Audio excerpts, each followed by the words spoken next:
Hey everybody, on today's episode I'm talking to author Rachel Ruiz. Rachel is giving away one signed copy of her picture book, When Penny Met POTUS. To enter, just go to her Facebook page, Rachel Ruiz Books, like the post about this episode, and leave a comment. Rachel will randomly pick a winner at 5 p.m. on Monday.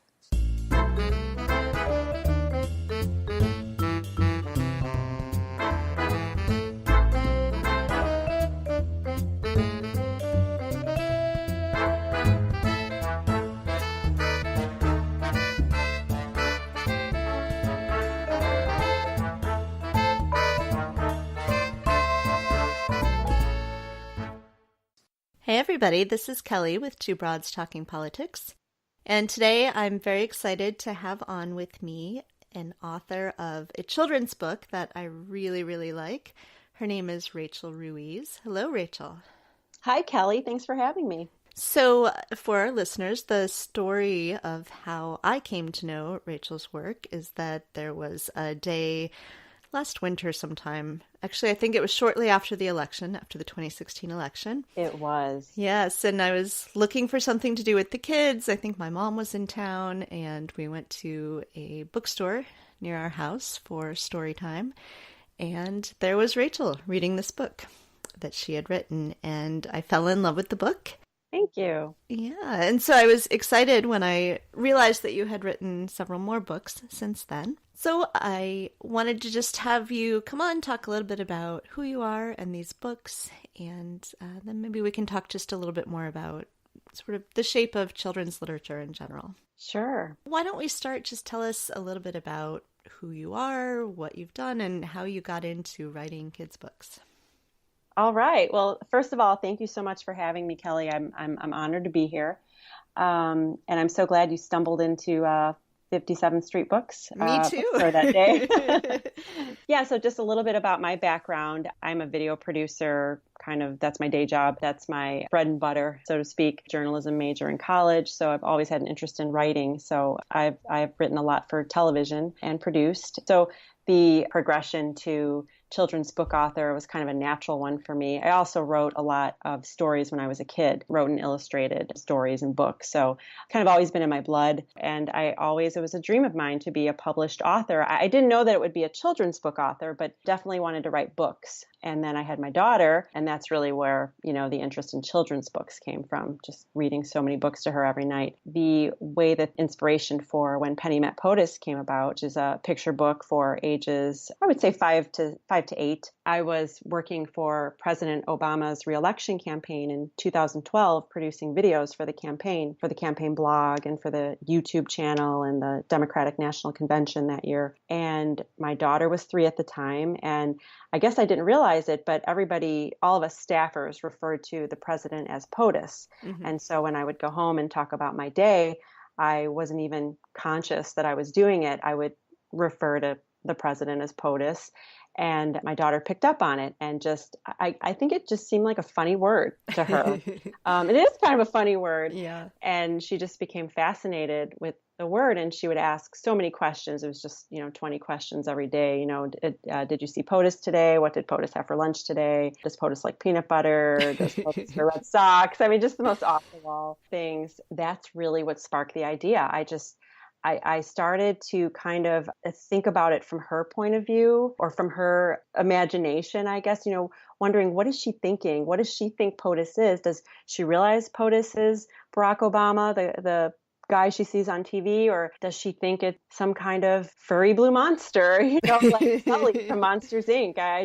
And so I really just kind of took it and ran with it. And that was definitely the first seedling of the idea for the book. And then the weekend before the 2012 election, I brought my daughter and my husband to a campaign rally in Milwaukee, and we got to meet President Obama briefly, very briefly, on the rope line at the rally. And he and my daughter had a very brief exchange, but that was just...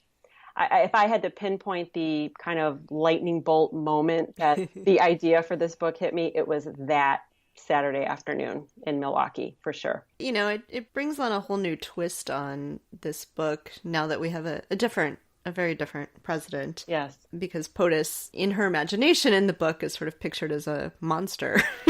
Yeah, oh, yes. Although a much friendlier monster, but I have heard that joke a few times now.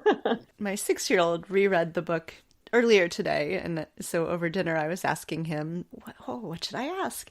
And he wanted to know if you could write a whole book about the aliens. So there's a page where POTUS has his own sort of team of Secret Service agents, and the Secret Service agents were portrayed as aliens.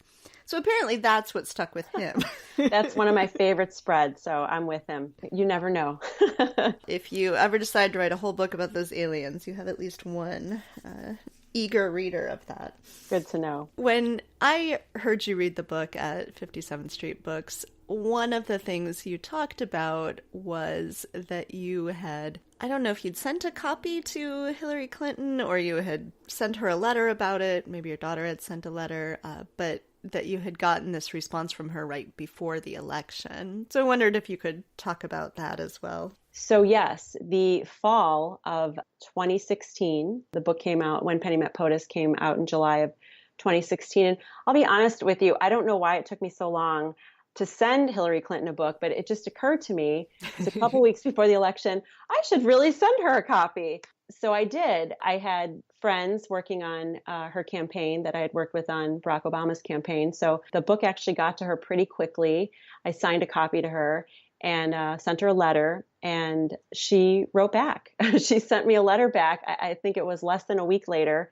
It was a few days before the election. I couldn't believe it, just being so close to the election, that I would actually get this letter from her. And she thanked me for the book. And she had, I don't have the letter in front of me right now, but some of the things she said just really stuck with me. She said that she appreciated me writing the book because it backs up her belief that you can't be what you can't see, and the power of representation.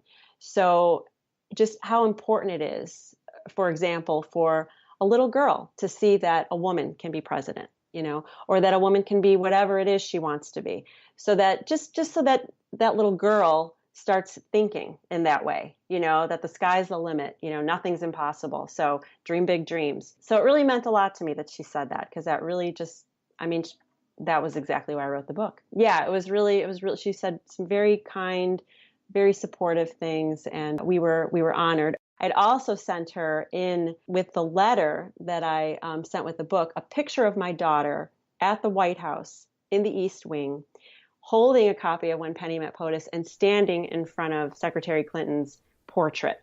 And she hand wrote on the letter at the end, P.S., and I love Macy's photo. Oh. So that was really cool.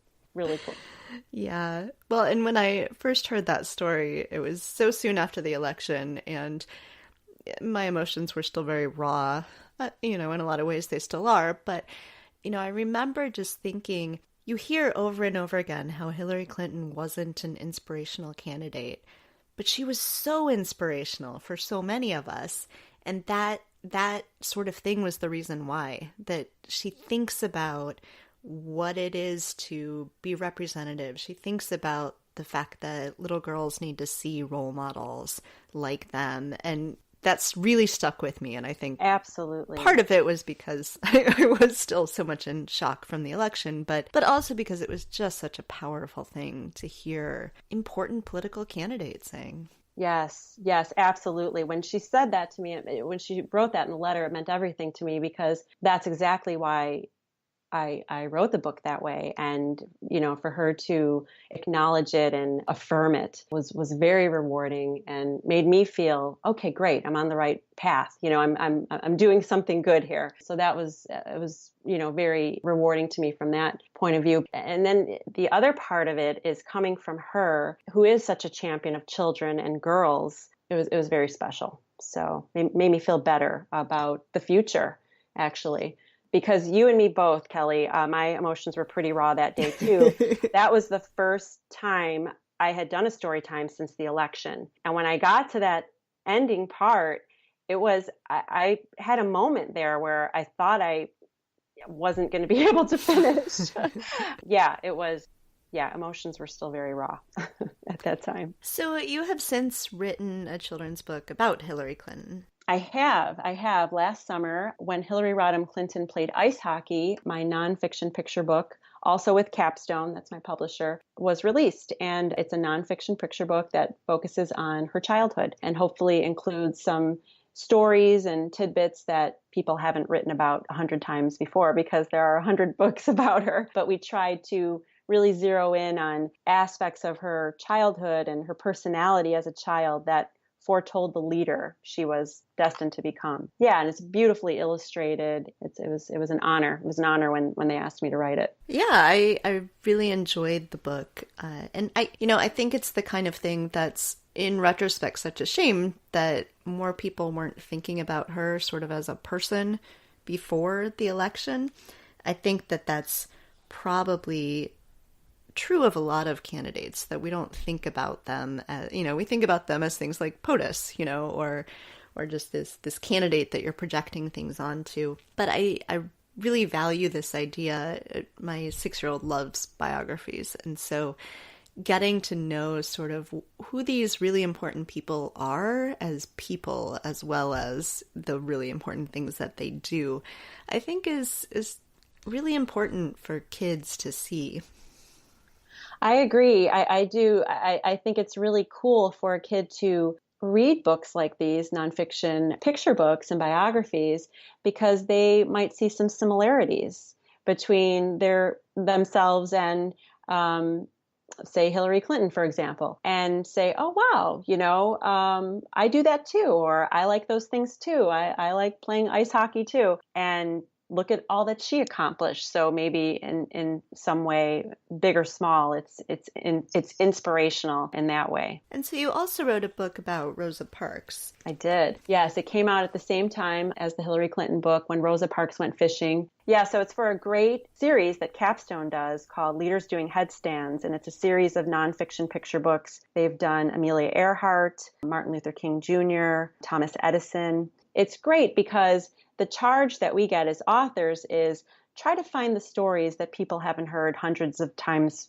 already about these famous people. Try to dig a little deeper and find those anecdotes or aspects of their personality as kids that were telling of, the leaders that they would eventually become. So yeah, it's interesting, and they were both really fun to do.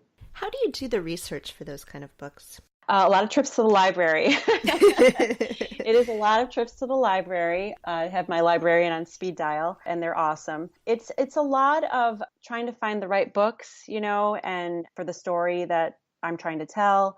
A lot of outline making and book notes, and it's not the most glamorous thing in the world, I'll be honest with you. But it's fun. It's fun because of the things that you learn. Mm-hmm. I've learned things about both of these women that I probably wouldn't have known otherwise, and certainly didn't know before doing research for the book. So it's a lot of research. It's a lot of note taking. It's a lot of outlines and chapter by chapter breakdowns. It's important because the end result is, hopefully a well-rounded, interesting story. What does your daughter think of these kind of books? She loves them. She loves them. I mean, obviously she was the inspiration for When Penny Met POTUS, and the nonfiction picture books she loves as well. They have mystery reader. She's in 2nd grade. They have a mystery reader every week, and her teacher's grandfather was mystery reader today, and he read When Hillary Rodham Clinton Played Ice Hockey. Oh. So it was pretty cool. She was really excited. She said, "My mom wrote that." And he said, "I know, I heard." Yeah, she thinks it's all pretty cool.